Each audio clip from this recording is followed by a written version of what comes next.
सदियों से चलते आ रहे हैं। अगर हम इतिहास पे नज़र डालेंगे, अगर हम इतिहास पे दृष्टि डालेंगे, तो हम पाएंगे कि हर एक सदी में अलग-अलग ग्रहों का वर्चस्व होता है। इसी तरह से जो मौजूदा सदी है, इस सदी को कलयुग बताया गया है और कलयुग के राजा जो है, राहु देव को माना जाता है। कहने का मतलब है, इस सदी में राहु देव का पूर्ण वर्चस्व है। कहने का मतलब है, अगर इस युग में बात करें हम, तो आप ये मान के चलिए कि कंप्लीट रूप से राहु देव का प्रभाव है हमारी समाज, दुनिया और हमारे अस्तित्व पर। राहु देव भौतिक संपत्ति, यानी भौतिक धन, भौतिक संपत्ति, वासना, लंपटबाजी, लंपटबाजी मतलब भौकाल टाइप का, कि है कुछ नहीं और बताना बहुत बड़ी बड़ी बात है।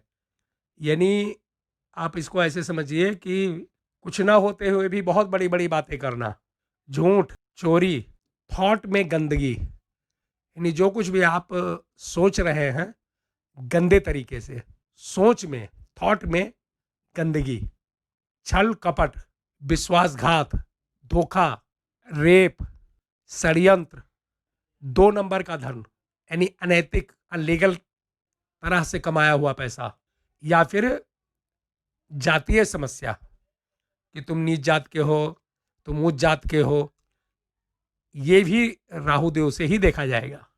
शराब पीना, धूम्रपान मतलब नशा करना, जेल यात्री, जेल जाना, या फिर पैथोलॉजी का काम, जो चंडाल टाइप के लोग हैं, और कुछ जाति के लोग भी ऐसे हैं जिन पर राहु देव का पूर्ण रूप से प्रभाव होता है। मेन रूप से अगर देखा जाए तो राहु देव को षड्यंत्र और मिस हैप्पीनेस का एकदम किंग माना गया है, राजा माना गया है। षड्यंत्र का मतलब जिनका राहु प्रबल होता है, वो षड्यंत्र बहुत तगड़ा करते हैं। ऐसा जाल बिछा देंगे कि आपको पता नहीं चलेगा, और वो पीठ पीछे मतलब आपके लिए एक प्रकार से चारों तरफ कांटे ही बोते रहेंगे, और आप परख ही नहीं पाओगे कि ये आदमी जो है हमारे लिए षड्यंत्र कर रहा है। राहु देव की इसमें एक प्रकार से खासियत है षड्यंत्र करने में। दूसरा मिस हैपनिंग, मिस हैपनिंग में घटनाक्रम को अचानक बदल देना। होना कुछ था, सोच कुछ रहे थे, और हो गया कुछ। आपको पहले ही बताया है, आज फिर बताएंगे। अचानक घटनाक्रम को बदल देना, ये भी राहु देव को लेकर के ही देखा जाता है। यही वजह है कि अगर लड़कियों में देखा जाए तो रेप के केस, बलात्कार के केस को राहु देव से रिलेट करके देखा जाता है, क्योंकि घटनाक्रम को अचानक बदल देते हैं। और पुरुषों में अगर एक्सीडेंट हो जाए और काफ़ी चोट लग जाए, तो भी राहु देव का उसमें लिप्तता पाई जाती है। तो जितने बड़े बड़े घटनाक्रम हैं, उसको बदलने का जो दुस्साहस है, वो केवल राहु देव करते हैं। भ्रष्टाचार राहु देव की माया जाल है। राज करने वाले लोगों पर राहु देव का एक प्रकार से नशा रहता है। राहु देव अंडरवर्ल्ड के बेताज बादशाह है। राहु अगर बहुत ही प्रभावी है, तो ऐसे व्यक्तियों की जुबान की कोई वैल्यू नहीं होती। जैसे परछाई को हम, यानी छाये को नहीं पकड़ सकते, ऐसे ही राहु प्रभावी व्यक्ति पकड़ में नहीं आता। एक कहावत है, या पता नहीं गाना है, आप लोगों ने सुना होगा, कि दुनिया झुकती है, झुकाने वाला चाहिए। और राहु देव इसी थॉट पे काम करते हैं कि दुनिया झुकेगी और उनको झुकाना ही है। राहु देव हमेशा बकरी चलते हैं, मतलब उल्टा चलते हैं। यही वजह है कि जिन व्यक्तियों का, जिन जातकों का राहु बहुत प्रबल होता है, उनकी बुद्धि भी उल्टी हो जाती है और वो उल्टे तरह से सोचने लगते हैं।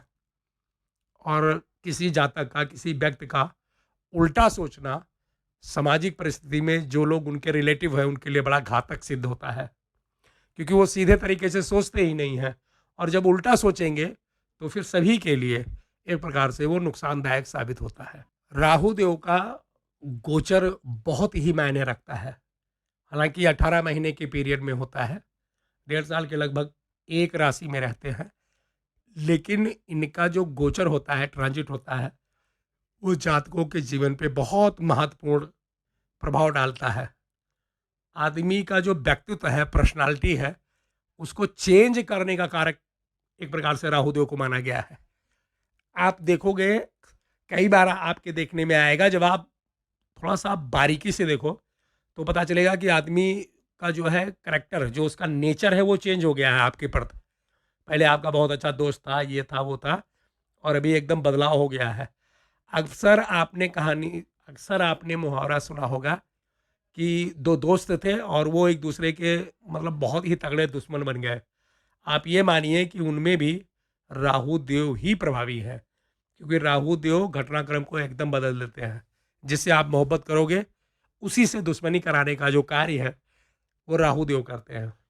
राहु देव को एक प्रकार से जीत पाना बहुत ही असंभव है। राहु देव जो चाहते हैं, जातक से करवा ही लेते हैं। और एक समय ऐसा आता है कि लोग नतमस्तक ही हो जाते हैं राहु देव के सामने। जहाँ पे कोई बल ना चले, कोई आपकी शक्ति काम ना करे, कुछ भी आपका काम ना करे, तो आप ऐसे ही समझ सकते हैं कि राहु देव बहुत प्रबल हो गए हैं। या तो अंतरदशा में है, या फिर ट्रांजिट का रिजल्ट मिल रहा है, क्योंकि आपके सारे प्लान धरे के धरे रह गए। और जब राहु प्रभावी हो जाएंगे, जब राहु का रिजल्ट मिलेगा, ऐसे समय पे आपको रिमेडी जरूर करनी चाहिए, क्योंकि राहु का जो टाइम पीरियड है, वो आपको नाकों चने चबवा सकता है। आप कितने ही योग्य हैं, आप कितने ही पढ़े लिखे हैं, कितने ही बड़े तीरंदाज क्यों ना हो, राहुदेव आपको चंद मिनटों में घुटनों पे ले आएंगे। बड़े से बड़े तीरंदाज, बड़े से बड़े महारथी को ध्वस्त होते हुए देखा गया है।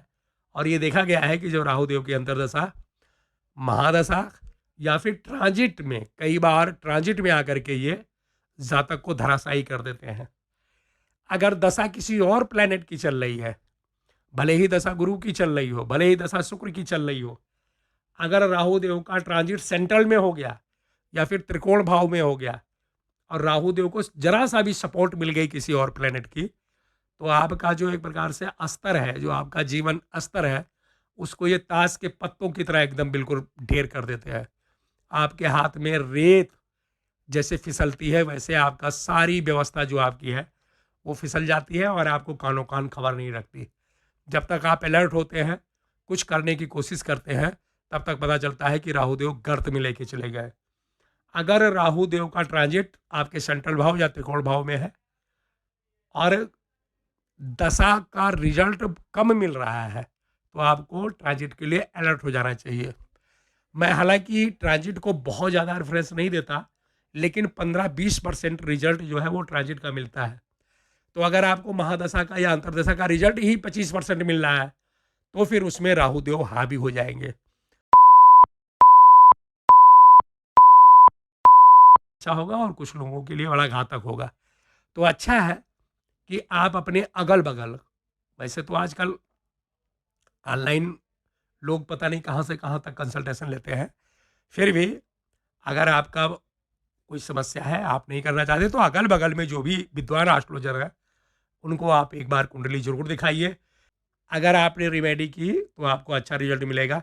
अगर राहुदेव एक प्रकार से बली हो गए, समय जैसे जैसे बीतता जाएगा, वैसे वैसे एक प्रकार से जवानी आती जाएगी, तो फिर राहुदेव को संभाल पाना बहुत ही मुश्किल होता है, मतलब काफ़ी घातक सिद्ध होगा। इस वजह से आप कहीं भी हो, किसी भी स्टेट में, शहर में, किसी भी कंट्री में, आपको जो एस्ट्रोलॉजर पसंद है उससे एक बार कुंडली जरूर दिखाइए। 100, 200, 500 खर्च कीजिए। और अगर आप चाहते हो तो ऑनलाइन कहीं भी किसी भी एस्ट्रोलॉजर से आप प्रोटेक्शन ले सकते हैं कि आपकी जो लगन कुंडली, चलित कुंडली या मून कुंडली है, उसमें राहु देव का कैसा रिजल्ट देगा आपको। कई बार कई राशियां ऐसी हैं, कई लगन ऐसे हैं कि जिनको राहु देव बिल्कुल पसंद नहीं करते, और उस राशि में आकर के ये तुरंत ही निगेटिव रिजल्ट देने लगते हैं। जोशी बताएंगे कि ये हैं तो बड़ा अच्छा रिजल्ट देंगे, लेकिन कई लगन की कुंडलियां ऐसे हैं जिनमें राहुदेव एकदम बिल्कुल बम बुलवा देते हैं, पसंद ही नहीं है राहुदेव को। जैसे मान लीजिए कि लगन की जो कुंडली है, उसमें राहुदेव कंफर्टेबल नहीं महसूस करते, भले ही हाउसेज कुछ भी मिले। मेष लगन हो गया, वृश्चिक लगन हो गया, इनमें कंफर्टेबल नहीं फील करते। कहने का मतलब यह है, कई लगन की कुंडलियां हैं जिनमें ये या तो इनको ऐसे हाउसेज मिल जाते हैं तो कंफर्टेबल फील नहीं करते, और कई लगन के जो लॉर्ड हैं, जो उनके जो लग्नेस है, उनके साथ इनकी बनती नहीं है। और राहु देव को हम लोग शुरू से बोलते हैं कि एक ऐसे प्लैनेट हैं जो न्यूट्रल होते ही नहीं है, रिजल्ट जरूर देते हैं, चाहे अच्छा दे चाहे बुरा दे। तो राहु देव के बारे में आप एक बार अपने पसंदीदा जो भी आपका फैमिली एस्ट्रोलॉजर है या कहीं भी आप एक बार जरूर प्रैक्टिसन कीजिए, तो आपके ये व्यक्तित्व पे, आपके जीवन स्तर पे इनका प्रभाव जरूर पड़ेगा।